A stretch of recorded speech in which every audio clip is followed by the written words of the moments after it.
Masih di Sapa Indonesia Malam, langsung saja kita sapa bakal calon gubernur Jawa Timur, Khofifah Indar Parawansa. Bu Khofifah, selamat malam. Ya, malam Mbak Priska. Ya. Kalau kita lihat Jawa Timur ini ada 3 Serikandi yang akan bertarung. Bu Khofifah sebagai petahana, apa yang dilakukan strateginya untuk mempertahankan kursi Jatim 1? Pada dasarnya kita tidak membedakan apakah kontestasi itu diikuti oleh perempuan-perempuan atau perempuan dan laki-laki. Saya rasa posisinya harus dibangun pada kesetaraan persepsi di antara kita semua. Oleh karena itu program-program besar yang kita sudah sampaikan visi misi itu ke KPU pada tanggal 28 lalu itu bagian yang sudah kita uji taskheh di beberapa titik dengan berbagai masukan dari berbagai kalangan, dan itulah yang kemudian kita sebut Nawa Bakti Satya 2. Nawa Bakti Satya adalah 9 program yang kita ingin baktikan untuk masyarakat Jawa Timur, memuliakan masyarakat Jawa Timur.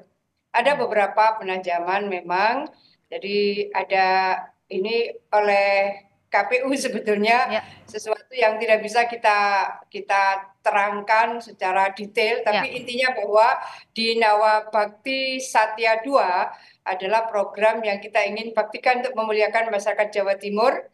Besarannya misalnya pendidikan, kesehatan, kita ingin melakukan penajaman. Kemudian untuk membangun harmonious partnership, kita ingin melakukan penajaman dengan lebih meluaskan kembali. Kemudian ada Jatim Lestari. Jatim Lestari itu bagaimana kita membangun keseimbangan daya dukung alam dan daya dukung lingkungan hidup.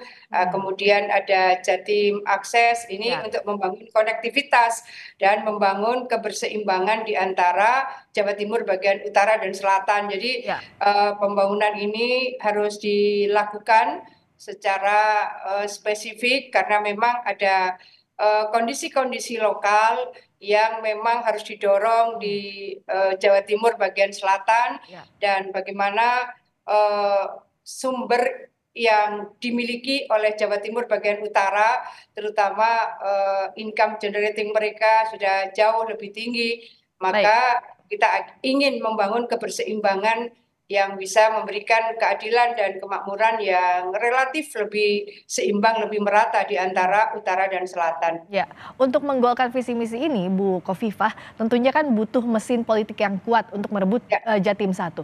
Nah, sejauh ini Bu Khofifah diusung oleh koalisi paling besar partai politiknya dan juga menyandang status petahana. Apakah Bu Khofifah merasa ini akan jadi pertarungan yang lebih mudah untuk Bu Khofifah atau tetap waspada? Password saya dengan semua tim dari awal selalu saya sampaikan, passwordnya adalah waspada, kerja keras, lahir batin, Mbak Priska. Ya. Oke, dan termasuk kalau kita lihat Bu Khofifah, kan ada daerah Mataraman, ada juga Arek, Tapal Kuda 2018 kemarin pertarungan paling besarnya di Mataraman. Nah, apakah kalau untuk di pertarungan saat ini, mana yang lebih jadi fokus untuk Bu Khofifah dan Mas Emil? Meskipun ya pasti semuanya akan coba direbut, tapi mana yang jadi battlefield paling berat? Kita akan melakukan persamaan perlakuan, jadi penyapaan seluas-luasnya, semaksimal mungkin di semua titik. Bagi kami penyapaan itu terus kami lakukan tanpa mengenal ini Arek, ini Pantura, ini Tapal Kuda, ini Mataraman, atau ini Madura. Karena ada 5 subkultur yang kami merasa perlu menyapa sama rata, sama kuat, semaksimal mungkin. Dan kalau kita lihat secara background, Bu Khofifah dengan Bu Risma ini sama-sama backgroundnya Menteri Sosial. Nah, soal kesejahteraan, soal sosial ini apa yang jadi pembeda untuk Bu Khofifah dengan Mas Emil? Ya, salah satu insya Allah yang menjadi prestasi kami adalah penurunan kemiskinan ekstrim yang sangat ekstrim di Jawa Timur. Nah, dari indikator-indikator penurunan kemiskinan ekstrim itu adalah PKH plus. Jadi untuk siapa PKH plus? Untuk lansia yang kurang mampu. Jadi kalau di dalam keluarga penerima manfaat KPM dan kemudian di situ ada lansia, maka lansia di dalam keluarga itu harus mendapatkan ruang bahwa mereka bisa melakukan penguatan secara personal dan dia bisa menjadi bagian dari penguatan anggota keluarga. Bahwa lansia dalam keluarga penerima manfaat atau keluarga kurang mampu, mereka harus mendapatkan penguatan dan itu ada program PKH Plus yang asli kami yang menginisiasi. Ya. Soal kesejahteraan jadi satu yang harus diselesaikan, berikutnya juga soal keterwakilan perempuan. Meskipun tidak membedakan gender, tapi kan tiga Serikandi yang maju ini diharapkan juga membawa isu perempuan ini ke panggung Jawa Timur. Apa Bu yang difokuskan? Jadi selama ini sesungguhnya dari mulai yang sederhana, kawan-kawan driver ojol. Kawan-kawan driver ojol ini yang perempuan kita melakukan berbagai program pemberdayaan mereka.